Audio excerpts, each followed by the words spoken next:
بسم اللہ الرحمن الرحیم۔ السلام علیکم ورحمۃ اللہ وبرکاتہ۔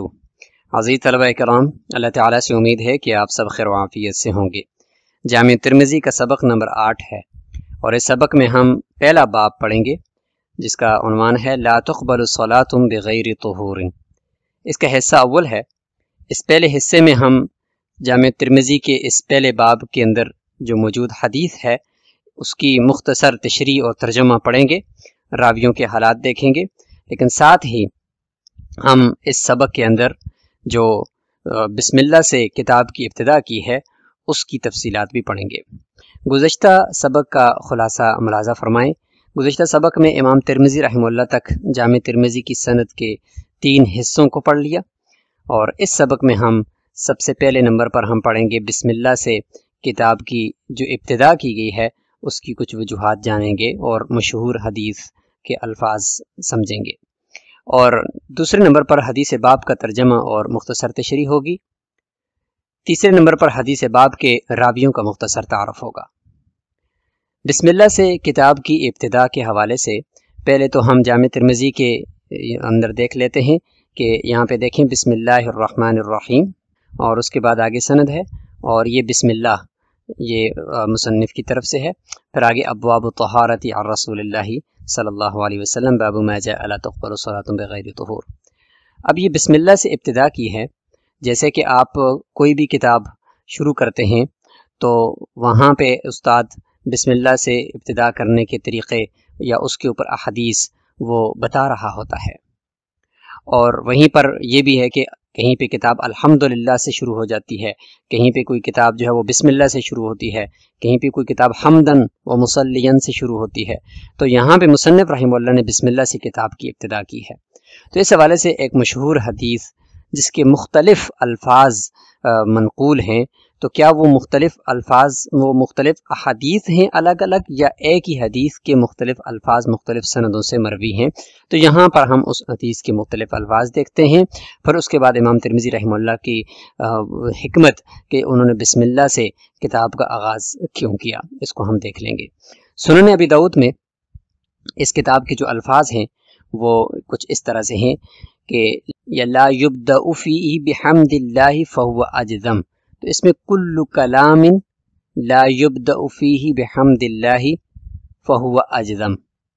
یہ یہاں پہ کلام ہے اور بحمد اللہ کا ذکر ہے اور آخر میں اجزم ہے۔ آگے دیکھتے ہیں تخریج الاحادیث والآثار علامہ زمخشری، اس میں دیکھیں کل امر ذی بال لم یبدأ فیہ بسم اللہ فہو ابتر، بالکل الفاظ مختلف ہیں۔ سنن ابن ماجہ میں دیکھتے ہیں، اس میں الفاظ کچھ اس طرح سے ہیں کل امر ذی بال لا یبدأ فیہ بالحمد اقطع۔ آگے دیکھتے ہیں مسند امام احمد بن حنبل کے اندر دیکھیں تو حضرت ابو ہریرہ رضی اللہ عنہ سے روایت ہے کل کلام او امر، کلام اور امر دونوں اس میں آگے، ذی بال لا یفتح بذکر اللہ فہو ابتر او قال اقطع، لیکن فرماتے ہیں کہ اس کی سند ضعیف ہے کیونکہ قرہ بن عبد الرحمن اس میں ہے اور یہ ضعیف راوی ہیں، اور متن اور سند میں بھی اضطراب ہے، اس وجہ سے فرماتے ہیں کہ یہ ضعیف ہے۔ آگے دیکھتے ہیں جی تحفۃ الاحفظی، اس میں امام ترمذی رحمہ اللہ کی بسم اللہ سے ابتدا کرنے کی جو حکمتیں ہیں وہ بھی ذکر کر دی گئیں، جیسے کہ فرمایا کہ مصنف نے بسم اللہ الرحمن الرحیم سے کتاب کو شروع کیا، اور اس کی وجہ بھی بتا دی کہ ایک تو قرآن مجید کی ابتدا کے اندر کہ بسم اللہ سے قرآن مجید کی ابتدا کی گئی ہے، اور دوسرا رسول اللہ صلی اللہ علیہ وسلم کے جو بادشاہوں کے لکھے گئے خطوط ہیں ان کے اتباع میں آپ نے بھی اپنی کتاب کا آغاز بسم اللہ سے کر دیا۔ وعملا بحدیث، اور ایک جو حدیث ہے جس کے ابھی الفاظ ہم دیکھ رہے ہیں کہ کل امر ذی بال بسم اللہ الرحمن الرحیم وہو ما اخرجہ الحافظ، یہاں سے فرماتے ہیں کہ اس حدیث کے اوپر عمل کرنے کے لیے بھی امام ترمذی رحمہ اللہ نے بسم اللہ سے کتاب کا آغاز کیا۔ آگے پھر مختلف الفاظ صاحب تحفۃ الاحفظی نے ذکر کیے ہیں کہ اس حدیث کے اندر یہ الفاظ بھی ثابت ہیں۔ لیکن امام ترمذی رحمہ اللہ نے اختصار کر دیا ہے بسم اللہ کے اوپر، کیونکہ اس کے اندر بسم اللہ اللہ تعالیٰ کا ذاتی نام بھی ہے، الرحمن الرحیم اس کے اندر اللہ کے صفاتی نام بھی سارے کے سارے شامل آ گئے، اسی میں اللہ تعالیٰ کی حمد بھی آ گئی، تو اس لیے بسم اللہ الرحمن الرحیم سے کتاب کا آغاز کیا۔ معارف السنن کے اندر ایک فیصلہ کن بات لکھی گئی ہے، وہ یہ ہے کہ یہ حدیث جو ان الفاظ کے ساتھ اس کے لفظ کے اندر تھوڑا سا اضطراب تو ہے، کہیں پہ بحمد اللہ، کہیں پہ بسم اللہ، کہیں پہ بذکر اللہ، بعض نے اس کو ضعیف قرار دیا، بعض نے صحیح قرار دیا، لیکن جو عادل الاقوال ہے وہ یہاں پہ تاج الدین سبکی رحمہ اللہ کے واسطے سے ذکر کیا ہے، وہ یہ ہے کہ یہ درمیانی حدیث ہے، صحیح سے کم درجے کی ہے اور ضعیف سے تھوڑا اوپر درجے کی ہے، اور یہ ایک درمیانی قوت کی یہ حدیث ہے، اور اس میں قرہ بن عبد الرحمن بھی ہیں جو کہ ضعیف ہیں۔ اچھا، پھر آگے بڑی دلچسپ بات لکھی ہے، وہ یہ کہ بہت سارے لوگوں نے جب یہ دیکھا کہ الفاظ مختلف ہیں تو ہر ایک نے یہ کہا کہ یہ مختلف احادیث ہیں، جب مختلف احادیث ہیں تو سب نے پھر یوں سوچنا شروع کر دیا کہ ایک حدیث کو ابتدائی حقیقی کے اوپر مشتمل کر دو اور منطبق کر دو، اور دوسری کو ابتدائی عرفی پر کر دو، اور تیسری کو ابتدائی اضافی پر کر دو، پھر وہاں سے ایک لمبی چوڑی ابحاث شروع ہو گئیں جو منطق کے اندر بھی چلتی ہیں، تو فرمایا کہ ان کی کوئی ضرورت نہیں ہے، یہ حدیث ایک ہے، اس کے الفاظ مختلف ہیں، لہٰذا حدیث ایک ہونے کی وجہ سے الفاظ چونکہ مختلف ہیں تو امام ترمذی رحمہ اللہ نے ایک ہی روایت کو لیا اور ایک ہی قول کو لیتے ہوئے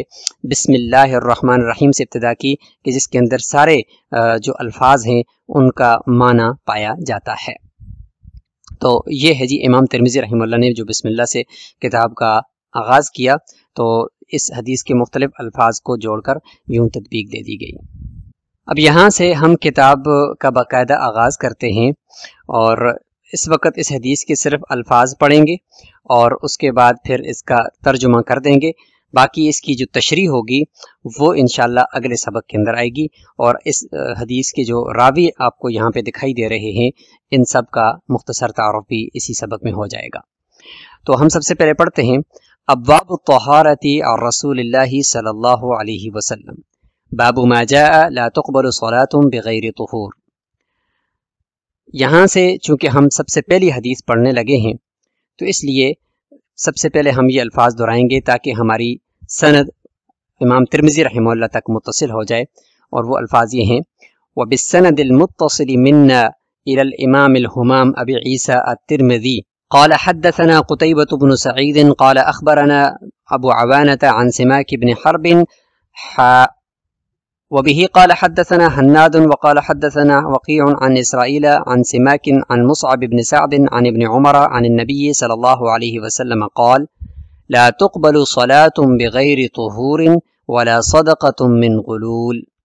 قال هناد في حديثه إلا بطهور قال أبو عيسى هذا الحديث أصح شيء في هذا الباب وأحسن وفي الباب عن أبي المليح عن أبيه وأبي هريرة وأنس وأبو المليح بن أسامة اسمه عامر ويقال زيد بن أسامة بن عمير الهذلي۔ ابواب الطہارہ یعنی رسول اللہ صلی اللہ علیہ وسلم سے براہ راست احادیث مرفوعہ اس کتاب میں ذکر ہیں، اور یہ جو طہارت کے ابواب کے تحت آنے والی احادیث ہیں یہ بھی براہ راست رسول اللہ صلی اللہ علیہ وسلم سے ثابت شدہ ہیں، تو اس لیے عن رسول اللہ کا لفظ بولا۔ اور یہ پہلا باب جس کو اگر آپ دیکھیں تو حدیث کے ہی الفاظ آپ کو نظر آ رہے ہیں، تو یہی ایک خاصیت ہے کہ امام ترمذی رحمہ اللہ جو حدیث کا باب یا اس کا عنوان منتخب کرتے ہیں تو وہ حدیث کے ہی الفاظ ہوتے ہیں، اکثر و بیشتر اسی طرح ہی انہوں نے کیا ہے، اس وجہ سے جامع ترمذی کے ابواب انتہائی آسان ہیں۔ لا تقبل صلاة بغیر طہور، کہ یہ باب اس حوالے سے ہے کہ نماز بغیر پاکی کے بالکل بھی قبول نہیں ہوتی۔ تو یہاں پر یہ طویل سند ہے، اور اس سند کے بعد حضرت عبداللہ بن عمر رضی اللہ عنہ تک یہ سند پہنچتی ہے، اور وہ رسول اللہ صلی اللہ علیہ وسلم سے روایت کرتے ہیں کہ لا تقبل صلاة بغیر طہور، کہ نماز بغیر پاکی کے قبول نہیں ہوتی، اور نہ ہی خیانت والی چیز کا صدقہ قبول ہوتا ہے۔ حناد ایک راوی ہیں، یہاں پر فرماتے ہیں کہ ان کی جو سند ہے اس میں الا بطہور، بغیر طہور کے بجائے الا بطہور ہے۔ درمیان میں ہا آپ دیکھ رہے ہیں، تو یہ ہا تحویل کا ہے، اس کے بارے میں انشاءاللہ اگلے سبق کے اندر گفتگو کی جائے گی۔ امام ترمذی رحمہ اللہ فرماتے ہیں کہ یہ حدیث اس باب کے اندر سب سے زیادہ صحیح اور سب سے زیادہ حسن ہے، یعنی اصح اور احسن ہے۔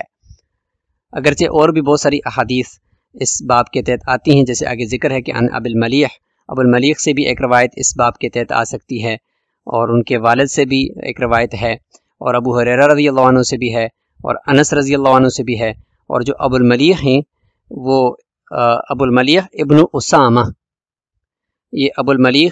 بن اسامہ، ان کی چونکہ کنیت ذکر کر دی گئی تھی تو اس لیے ان کا نام یہاں پہ ذکر کر دیا کہ جن کی کنیت میں ذکر کروں گا تو ان کا نام مجھے بتانا ہوگا۔ تو امام ترمذی رحمہ اللہ نے فرمایا کہ اسمہ عامر، یہ ابو الملیح جو ہے ان کے والد کا نام اسامہ ہے، اور خود ابو الملیح کا جو نام ہے عامر ہے۔ اور فرماتے ہیں کہ اس کی کنیت یوں بھی بیان کی جاتی ہے زید بن اسامہ بن عمیر الحذلی۔ تو یہاں پر اس حدیث کا مختصر ترجمہ اور مختصر تعارف ہوا ہے، اگلے سبق کے اندر اس کے اندر بیان کیے گئے مسائل کا تفصیلی ذکر ہوگا، لیکن راویوں کے حالات کو ہم یہاں پہ دیکھ لیتے ہیں۔ قتیبہ بن سعید، ابو عوانہ، سماک بن حرب، حناد، وکیع، اسرائیل، مصعب بن سعد، عبداللہ بن عمر رضی اللہ عنہ۔ اب ان میں سے ہر ایک کا جو تعارف ہے وہ تقریب التہذیب سے ہم دیکھیں گے۔ وکیع بن جراح کا تعارف آپ دیکھ لیں، اسی طریقے سے سماک بکسر اولی و تخفیف المیم کے سیماک ہے سین کے کسرے کے ساتھ، اور سماک نہیں ہے بلکہ میم کے اوپر تخفیف ہے، ان تشدید نہیں ہے۔ سماک بن حرب بن اوس بن خالد الزحلی البکری الکوفی۔ اور اس طریقے سے حناد بن سری، یہ سین کے اور را کے کسرہ کے ساتھ ہے، حناد بن سری بن مصعب التمیمی ابو سری الکوفی، ثقہ راویوں میں سے ہیں۔ اس طریقے سے مصعب بن سعد بن ابی وقاص الزہری ابو زرارہ المدنی، ثقہ راوی ہیں۔ قتیبہ بن سعید بن جمیل بفتح الجیم۔ اسی طریقے سے وضاح بتشدید المعجمہ، یعنی ضاد کے تشدید کے ساتھ ہے، وضاح الیشکری۔ اسرائیل بن یونس